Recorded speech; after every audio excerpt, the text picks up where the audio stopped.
afternoon and welcome to BalaCore Fitness Show here on your hometown station. I am Ellen Como, your host, and we have another host that's on their way. They're going to be here in a few minutes. It's summer, isn't it? Gosh, and when it is summer, people run late. I don't know about you, but when it's summer and you don't have to get the kids to school or you don't have to pick somebody up, you kind of back up a little bit, relax, and take it a little bit slower, don't you? And we're going to talk about, when my partner gets here right now, I'm going to talk about summer fitness. And what does that realistically look like for everyone? When summer, comes, changes, schedules change, kids aren't in school or they might be in a sport. We're working, we're still keeping up with our work, a lot of us, but there's stay-at-home moms as well. And a lot of the schedules change around the summer.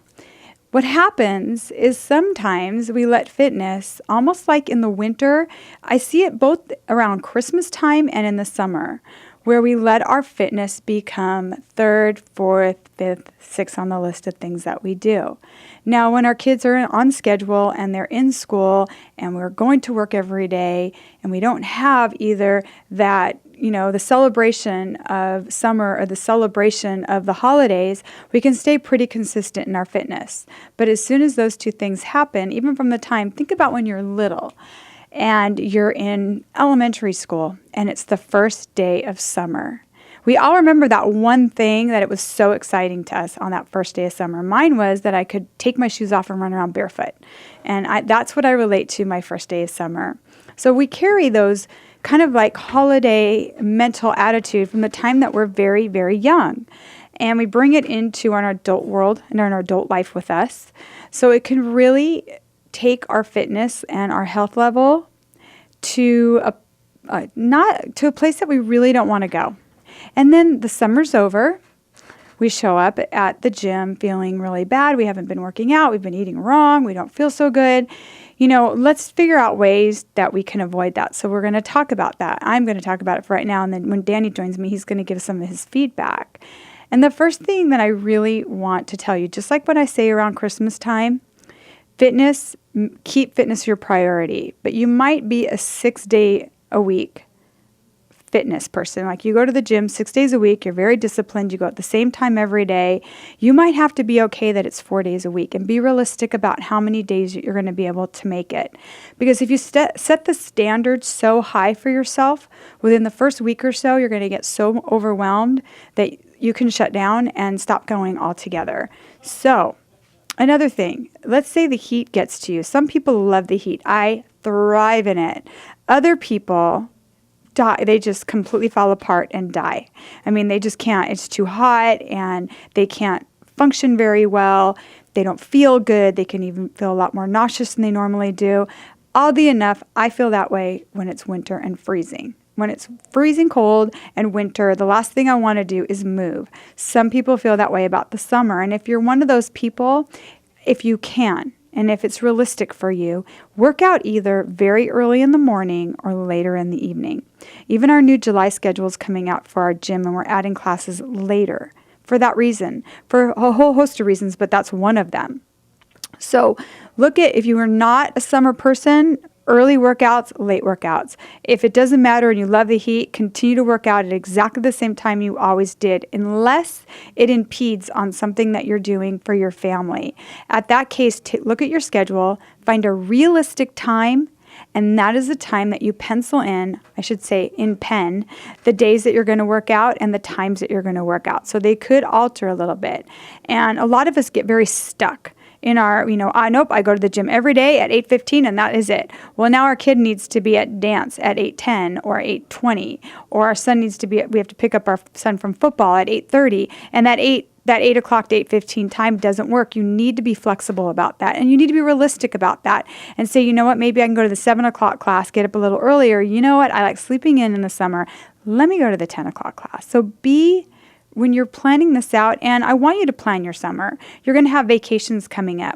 We're going to have holidays like the 4th of July. A lot of people go away for that.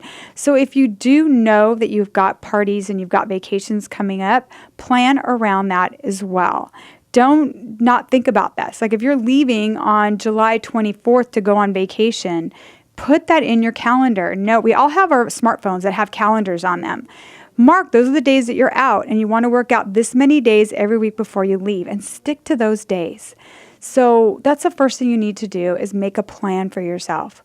The second thing you need to do also is, are you a morning, is this heat going to hurt you? If it is going to hurt you, find a different time to work out. So plan that as well. Put everything in pen, and on your smartphone, it can't be in pen, but put it in there. Write it down and you have it. Make it an appointment where your phone actually reminds you it's time to go to the gym.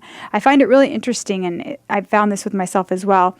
If you're someone that consistently goes to an 8:30 a.m. class and you change to a 10 a.m. class, you'll forget to go. Well, if you plan that and you put that on your phone, and your phone actually goes off at about 9:30 or at 9 o'clock and says, oh, you got to get to your fitness class at 10, it's going to remind you, oh, that's right, I need to be there at 10. Because it's really easy to get out of your schedule and to forget the things that you plan for yourself. And then get a buddy if at all possible. So if you can go and have fun when you're working out. It always makes things more fun. And if you're off schedule, it helps to have that other person. And between the two of you, you're going to find your way there at the right time. So that's another thing that you can do to make sure that you stay on schedule. And then we're going to go to break right now. When we get back, though, we're going to talk about the things that you can do to get your summer body. This is Ellen Como on your hometown station, AM 1220 KHTS. Welcome back to BalaCore Fitness Show here on your hometown station, AM 1220 KHTS. I'm Ellen Como, your host, along with...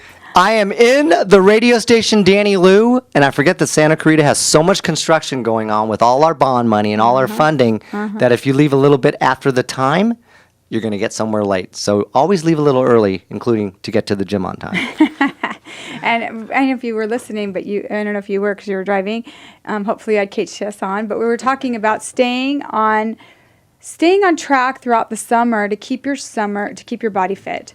And first of all, I don't know about you, Danny, but to me, the summer is the easiest time for me to eat healthy because there's so many different fruits and vegetables that aren't available all year long, but they're available during the summer. Berries and orange, there's so much. Right. I love going into the markets that specialize in organic fruits and vegetables because, most of your fruits and vegetables should be organic. And I love going in and seeing what's in season and grabbing it. And you can do anything. Just throw it in a big bowl, and there you go. You put it on the side with some protein, and gosh, you got lunch. It's so easy to eat really, really well in the summer. And it is because, not to give like a shout out to Panera or anything, I know when all the good fruits come back in, it's because they have that fruit salad. Panera, shout out right there, pick 2, which I'm in there almost every day because it has the strawberries, the blueberries, the pineapples, everything's so fresh and it's very healthy. Yes. And when it's hot, fruit actually sounds really good. When we're freezing cold outside and it's like, your bones hurt because it's so cold. I don't like the cold. Sitting down and having a bowl of fruit isn't the most appetizing thing you want. At that point, you want something nice and hot, like a hot cup of soup or something. But in the summer, just a big bowl of fresh fruit sounds so great. Vegetables are beautiful in the summer. So you can do some great things with vegetables as well. And then always stick to the proteins. And there's such great proteins out there available to us. And isn't it amazing how your body almost craves it? Like during the summer, because you're hot, you're perspiring, your heat is up. Your body, when you bite into a pineapple or a fresh strawberry, it tastes way better than it does if you're skiing in Mammoth or whatever and biting into a pineapple because it's the refreshing. And your body almost craves that freshness. Yeah, for that time of year. Yeah. Yes, and then that brings us to water, hydration. I just want to remind everybody that your muscles are 80% water. They're not 80% soda, iced tea, wine, beer, margarita, martini, or pina colada. They are 80% water. So you need to make sure that you're constantly drinking water throughout the day, little bits of water. If you're thirsty, you're already dehydrated. So that's something you really want to keep yourself out of a dehydrated state. A lot of members, isn't that funny whenever I say that? Yeah, people just drink water here in the studio. Can't see it, but we just heard the water we watched it. My bottle's next to me. I almost grabbed my bottle too. But you carry your bottle wherever you go. That sounds terrible. But carry your water bottle wherever you go. And make sure that you're drinking all the time. And it's really good to put, we're really doing a lot of fusion water lately where you take strawberries and orange and mango. It's such a great combination. So you just kind of slice up some mango, slice up up some strawberry, slice up some orange, and put it in one of those big, gigantic water containers with some ice and water, and allow that to just infuse and drink it throughout the day. So you're getting, that freshness of all the fruit, and you're getting your water. Apples are always really good. Or sometimes just orange. And you know what's cool? And lavender too. You could close your eyes and think you're at a day spa. That'd be pretty cool because that'll help you relax. Well, why don't we have that water every day? Why does it have to be a spa? I have no idea. It Aren't seems we worth it? We are, but as a guy, just going in and grabbing a Fiji and just drinking it versus having to slice up fruit, slice up the oranges. So what we need to come up with is a packet of water, fresh fruit. And you just zip it up from the top and dump it into your water. How about that idea? It's a new business. But it does sound refreshing.